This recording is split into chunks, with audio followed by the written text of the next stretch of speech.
주시는 말씀은 마태복음 25장 1절에서 13절까지의 말씀입니다. 마태복음 25장은 사복음서 중에서 오직 마태만 간직하고 있는 마지막 때에 대한 예수님의 말씀입니다. 세 가지 비유로 되어 있어요.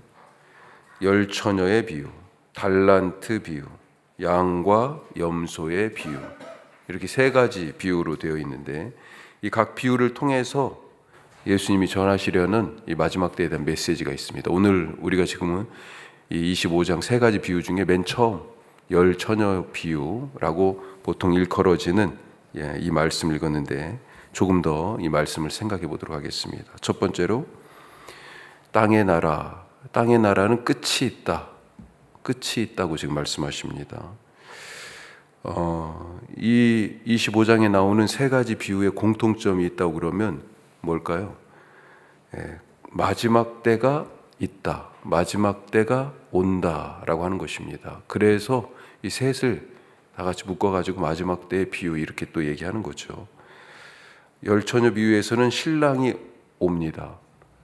마지막 때예요. 또 달란트 비유에서는 주인이 돌아오고요. 양과 염소의 비유에서는 아예 처음 그 비유의 시작이 이렇게 돼 있어요. 인자가 자기 영광으로 모든 천사와 함께 올 때 옵니다. 마지막 때가 와요. 자, 그러면 무엇의 마지막 때인가? 그냥 세상의 끝일까? 이 세상 나라의 끝이면서 동시에 하나님 나라의 시작이다 라고 하는 것입니다. 신랑이 딱 오는 곳으로 끝났어요, 이미. 그렇죠? 그런데 거기서 끝난 게 또 아니네요. 잔치가 시작됐어요. 주인이 왔어요. 지금까지 그래서 삶이 결산이 됩니다. 거기서 끝난 게 아니고요. 내 주인의 즐거움에 참여하는 일이 또 남았어요. 누구는 또 바깥에서 일을 가는 일이 남아있고, 양과 염소의 비유도 마찬가지예요. 양과 염소의 비유, 누가 하나님 나라에 함께 살지. 자, 앞에서 지금 우리가 읽은 이 말씀에서 열처녀의 비유에서 하나님과 함께 사는 혼인잔치로 하나님 나라의 시작이 비유되잖아요. 자, 그 나라에서 누가 함께 그 잔치를 즐길 것인지, 누가 하나님 나라에서 함께 살 것인지 결정하는 과정이 남아있다라고 하는 것입니다. 종들은 주인하고 결산하고 심판대 앞에서 사람들은 양과 염소처럼 구분되는 그런 과정을 통해서 누가 하나님 나라에 들어가는지 여부가 결정이 됩니다. 즉 땅의 나라는 심판을 받는다. 참 무서운 말이기도 하죠. 그런데 한편으로는요, 구원을 갈망하는 자들에게는 이것이 또 희망의 말입니다. 죽은 자들에게는 이 마지막 때가 다시 살아나는 새로운 것이 시작되는 부활의 때이기 때문에 희망의 때죠. 심판이 죄인에게는 늘 우리가 알고 있지만 두려운 때지만 수고하고 애쓴 자들에게는요, 안식의 때고 새로운 것의 시작의 때고 죽음에서 부활로 다시 그 생명이 꽃피는 은혜의 때입니다.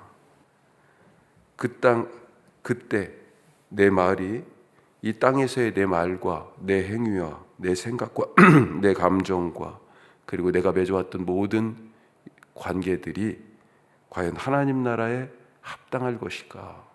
오늘 우리가 그런 두려움으로 하나님 앞에 살 수 있길 바랍니다. 그 모든 것들이 다 끝나고 하나님 안에서 새롭게 시작한다는 소망도 또한 가질 수 있길 바랍니다. 그 소망 속에서 우리가 그래서 바라보는 것은 땅의 나라가 영원하지 않다라고 하는 것은 뭐예요? 그렇게 끝이 있지만 영원하신 하나님 나라가 있다라고 하는 소망, 그것도 우리에게 있다라고 하는 것입니다. 지금 땅 위에 떵떵거리는 모든 목소리들, 권세들 다 들의 꽃처럼 시든다라고 하는 거죠. 그래서 풀은 마르고 꽃은 시들지만 우리 하나님 말씀은 영원하다, 영영이 선다, 그렇게 말하고 있지 않습니까? 초대교회 성도들이 이 마지막 때에 대한 말씀을 들었다라고 한다면 어떤 마음으로 들었겠어요? 이 복음서가 우리가 늘 얘기하지만 지금 우리에게 주어진 말씀이지만 원래 1차 독자가 있었잖아요. 초대교회 성도들. 초대교회 성도들 사이에서 계속 입에서 입으로 전해지던 얘기예요. 너무 귀하고 소중하고 잊어버릴 수가 없어서 기억은 가물가물해지니까 그래서 기록해 놓은 거예요. 그리고 나뿐만 아니라 서로에게 이 예수님의 말씀을 지금 보여주고 읽어주고 들려주고 있는, 어떤 상황에서 이 말씀을 듣고 또 누군가에게 전해주고 있었을까요? 우리가 알고 있지만 엄청난 박해와 핍박 속에서 이 말씀을 듣고 또 누군가에게 들려주고 있었습니다. 초대교회 성도들의 상황뿐만 아니라 우리 성경에 나오는 많은 사람들 중에서 우리가 요셉 한번 생각해 보죠. 아버지의 독점적인 사랑을 받은 요셉, 형들의 미움을 사지 않았습니까? 형들에게 버림받고 노예로 팔려가고 거기에서 또 종살이하던 집에서도 누명 쓰고 결국은 죄수로 감옥에 갇혔죠. 미움받고 오해받고 그렇게 억울했습니다. 불의한 환경이 끊이질 않았어요. 그런데 하나님께서 그것을 기억하시고 그를 순식간에 애굽에서 가장 높은 자리로 바꾸어 올리셨습니다. 보디발의 아내가 유혹할 때 뭐라고 그랬어요? 내가 하나님 앞에서 죄를 지을 수 없다. 그런 마음으로 살았어요.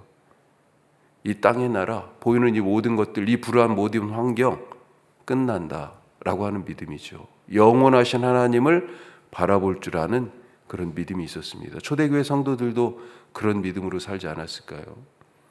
출애굽한 이스라엘 어떻습니까?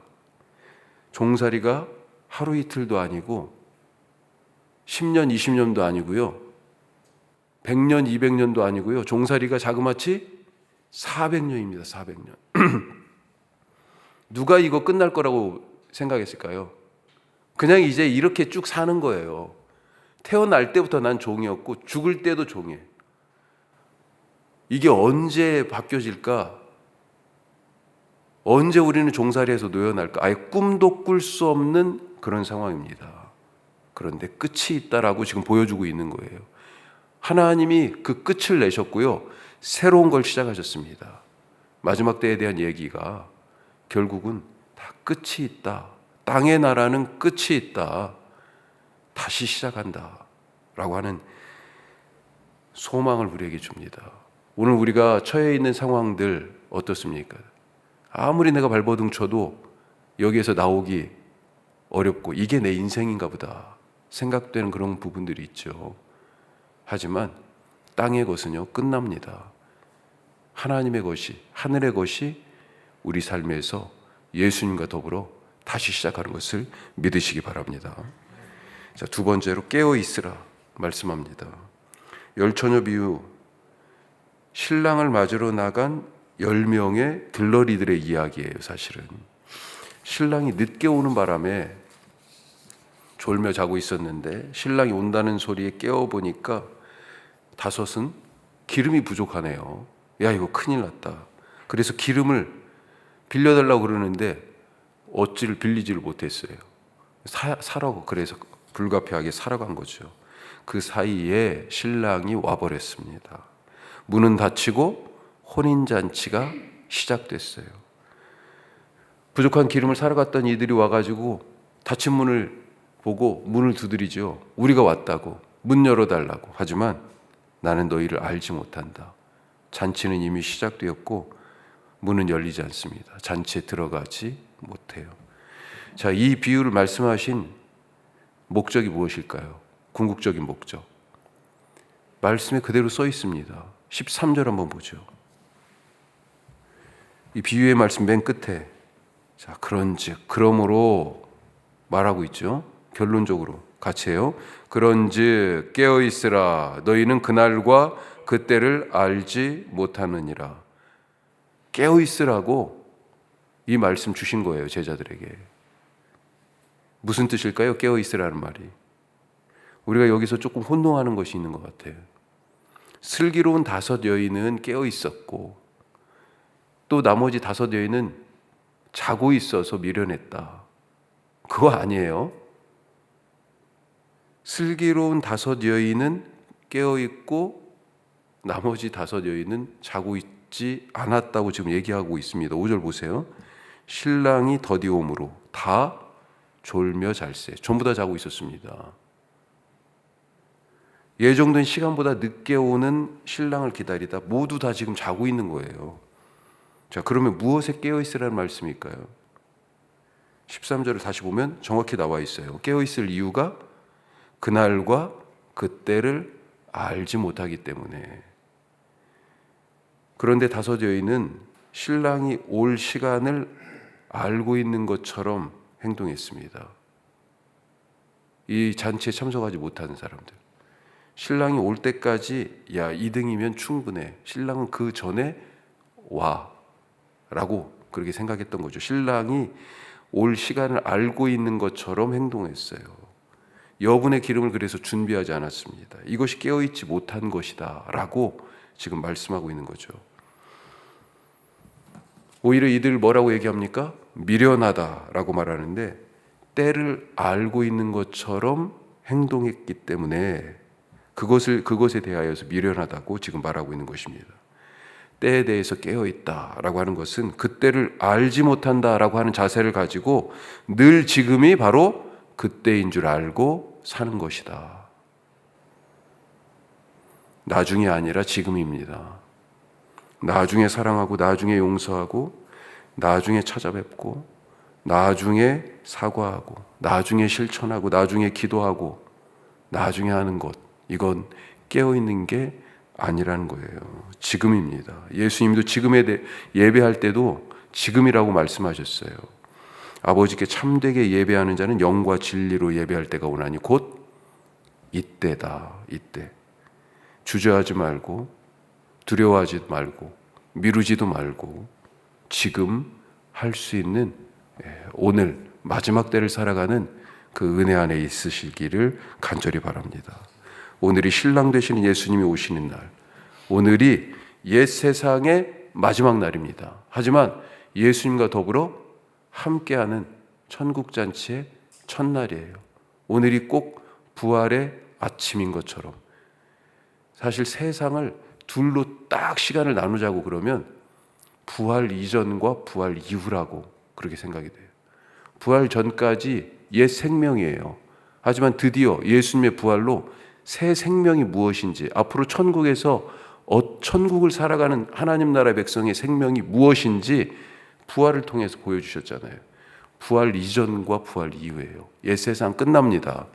부활 이후에 우리에게 보여주신 그 부활의 생명, 새 세상의 삶을 살아가는 오늘이 안식 후 첫날, 부활의 아침인 것처럼 살아가는 믿음의 사람들 되시기를 주님의 이름으로 축복합니다. 기도하겠습니다. 깨어있다는 것이 무엇입니까? 땅의 나라는 끝이 있다라고 하는 것이에요. 깨어있다는 것은요, 바로 오늘이 마지막인 것처럼 살아가는 거예요. 다른 말로 얘기하면요, 오늘이 부활의 아침, 새 세상의 첫날인 것처럼 사는 것입니다. 주님, 그런 믿음 주시옵소서. 기도하시고요. 제자들이 마지막에 겟세마네 동산에서 예수님과 함께 갔을 때 예수님께서 그때도 깨어있으라고 말씀하셨어요. 그때는 깨어있으라, 깨어있어서 뭘 하라고 그랬습니까? 기도하라고 그랬습니다. 깨어있는다는 것의 또 하나의 의미죠. 주님, 그렇게 기도하면서 오늘 마지막인 것처럼, 하지만 부활의 첫날인 것처럼 살게 하여 주시옵소서. 우리 기도하시고, 내일 주일 예배를 위해서 기도하시고, 지금 총선이 이제 2주 정도밖에 안 남았습니다. 우리 나라를 위해서 기도하시고, 복음의 내일을 위해서 우리 교회가 이 복음의 일을 잘 감당하는 교회 되게 하옵소서. 기도하시고, 오늘 아침에 함께 돌봄이 있습니다. 또 더불어 와우 사랑방 모임도 있는데 하나님 함께 하옵소서. 우리 다 같이 기도하겠습니다.